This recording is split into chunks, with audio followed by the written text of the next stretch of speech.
ကြွေးကြောဟာယဝင်တော့မဲ့ဆိုလုံးကလေးပင်ငယ်ချွန်သမီးအိတ်ထဲနဲ့ချင်းငါပြီးတော့မပိုက်ဆန်ကမရှိတရှိအမိကတော့ပဲလို့ဒါပြီးတော့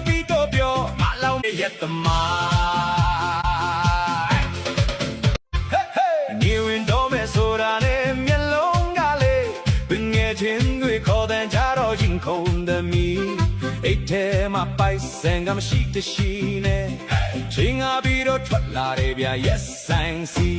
အမိကတော့ပဲလို့ဒါမှမဟုတ်နာချောင်းဒါပဲမဲ့စိတ်ကတော့ပွင့်ကြီးလိုပဲပေါ့ခွက်ကလေးချလိုက်တာနဲ့တီတော့ပြောမလောင်မိုက်တာဘယ်သူရှိလဲလို့ကြွေးကြောဟာ